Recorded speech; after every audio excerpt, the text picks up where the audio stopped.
Hello students, question number 16 पे अब आते हैं। क्वेश्चन नंबर 16 पढ़िए। पहले थोड़ा सा बड़ा क्वेश्चन है, एक बार आप खुद से रीड कर लें।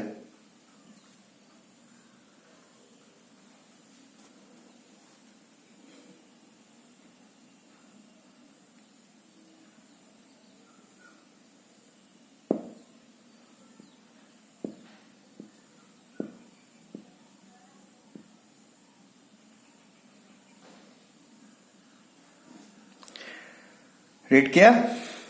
क्वेश्चन में क्या दिया है?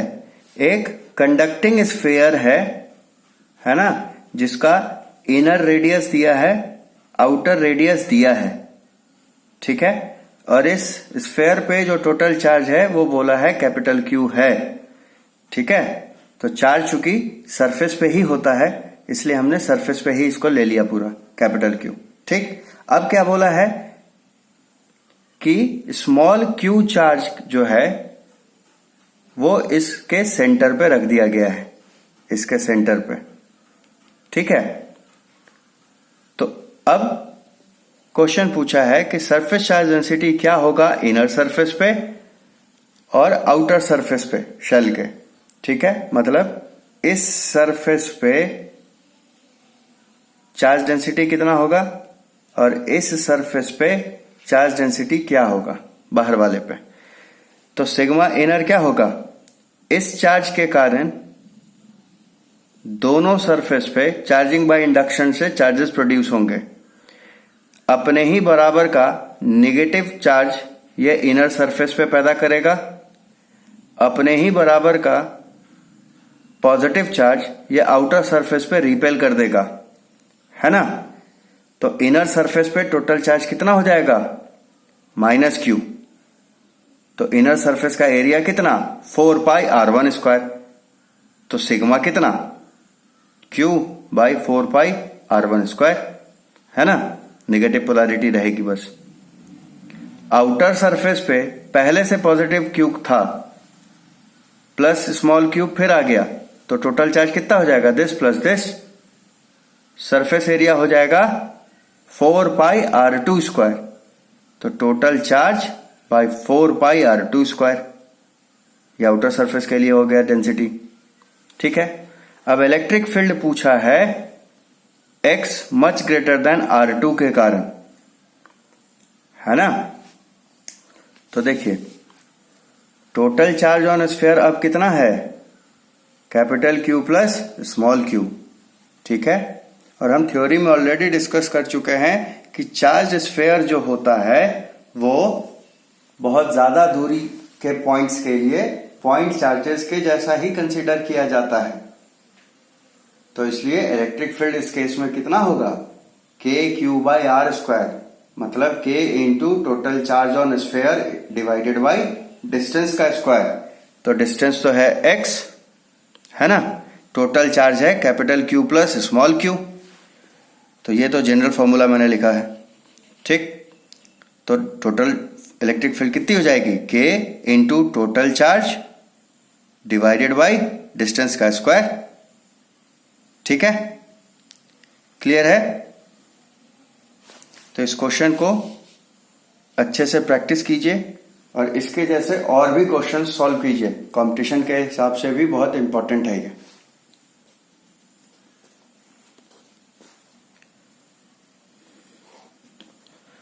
अब 17 नंबर क्वेश्चन देखिए। इलेक्ट्रिक फ्लक्स निकालना है 1 मोल ऑफ अल्फा पार्टिकल्स के कारण, जो कि एक डब्बे में बंद है। तो 1 मोल में पहले तो हमें नंबर ऑफ अल्फा पार्टिकल पता होना चाहिए, वो कितना होता है, एवोगाड्रो नंबर के बराबर।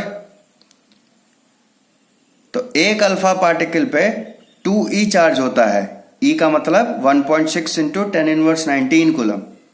तो एक अल्फा पार्टिकल पे 2e चार्ज होता है, तो इतने अल्फा पार्टिकल पे कितने चार्ज होंगे, मल्टीप्लाई कर देंगे। तो ये टोटल चार्ज हमको मिल जाएगा 1 मोल ऑफ अल्फा पार्टिकल का। इसी टोटल चार्ज को डिवाइड कर देना है एप्सिलॉन नॉट की वैल्यू से। तो गॉस लॉ को यूज करते हुए हम इजीली इस क्वेश्चन का आंसर निकाल सकते हैं। क्लियर है? एक इंपॉर्टेंट चीज डिस्कस कर लीजिए, समझ लीजिए, बहुत जगह क्वेश्चन आते हैं इसके। ये दो शीट हैं, 4 शीट्स हैं, एक पे है प्लस में चार्ज, दूसरे पे है माइनस में चार्ज। तो एक रीजन लेफ्ट में है दोनों शीट के, एक बीच में है और एक राइट में है। तो इस टाइप के क्वेश्चन में जनरली यही क्वेश्चन पूछा जाता है कि लेफ्ट, मिडिल और राइट रीजन्स में इलेक्ट्रिक फील्ड कितना होगा इन चार्ज शीट के कारण। तो देखिए, चार्ज शीट के कारण फील्ड का मैग्नीट्यूड कितना होता है, सिग्मा बाय 2 एप्सिलॉन नॉट। अगर शीट बहुत ज्यादा पतला है तब, थिन है तब, और अगर कुछ थिकनेस होती है तो यही formula sigma by epsilon not हो जाता है ना। तो मान लीजिए कि ये शीट्स जो हैं, जो यहां पे हमने कंसीडर की है, वो थिन शीट हैं, तो इसके कारण जो इलेक्ट्रिक फील्ड का फॉर्मूला होगा वो क्या होगा, सिग्मा बाय 2 एप्सिलॉन नॉट। ठीक, ये एक बात।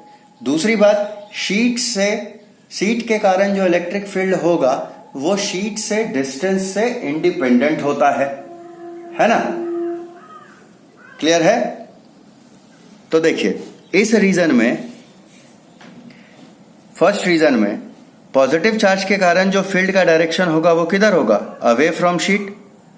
निगेटिव चार्ज के कारण, निगेटिव शीट के कारण जो फील्ड होगी वो किधर होगी, टुवर्ड्स शीट। तो इस फील्ड का भी formula sigma bye 2 epsilon not, इस फील्ड का भी formula sigma bye 2 epsilon not. क्यों, डिस्टेंस तो दोनों का अलग है शीट से, इस पॉइंट का। वो इसलिए क्योंकि चार्ज शीट के केस में इलेक्ट्रिक फील्ड का वैल्यू डिस्टेंस से इंडिपेंडेंट होता है। ठीक, तो देखिए, चूंकि फील्ड का डायरेक्शन अपोजिट है और मैग्नीट्यूड लेकिन एक दूसरे के बराबर है ना, सिग्मा बराबर ही है, तो उस केस में क्या होगा, नेट फील्ड, ये दोनों एक दूसरे को कैंसिल कर देंगे तो नेट फील्ड हो जाएगा 0। मिडिल में देखिए, पॉजिटिव के कारण भी फील्ड इस तरफ, निगेटिव के कारण भी फील्ड इस तरफ, क्योंकि पॉजिटिव के लिए अवे फ्रॉम चार्ज, निगेटिव के लिए टुवर्ड्स चार्ज। तो दोनों फील्ड का डायरेक्शन क्या है, सेम है ना। तो यहां पे नेट फील्ड कितना हो जाएगा, सिग्मा बाय एप्सिलॉन नॉट, दोनों वैल्यूज को जोड़ देंगे। क्लियर। थर्ड रीजन में देखिए, नेगेटिव शीट के कारण field towards charge, positive sheet के कारण field away from charge. Magnitude दोनों ही फील्ड का इतना ही होगा यहां भी, तो डायरेक्शन अपोजिट होने और मैग्नीट्यूड इक्वल होने के कारण अगेन ये कैंसल आउट कर देंगे, तो नेट फील्ड यहां भी 0 होगा। मतलब लेफ्ट और राइट फील्ड 0, शीट्स के बीच में ही इलेक्ट्रिक फील्ड एग्जिस्ट करेगी, और कितनी होगी, सिग्मा बाय एप्सिलॉन नॉट। तो इस रिलेशन को याद रखिएगा, जब सेकेंड चैप्टर इलेक्ट्रोस्टैटिक्स का हम पढ़ेंगे तो उसमें कैपेसिटर में ये कंसेप्ट काम आता है। ठीक है, इसलिए इसको बिल्कुल मत भूलिएगा, और न्यूमेरिकल्स के लिहाज से भी ये एक इंपॉर्टेंट कंसेप्ट है। क्लियर है।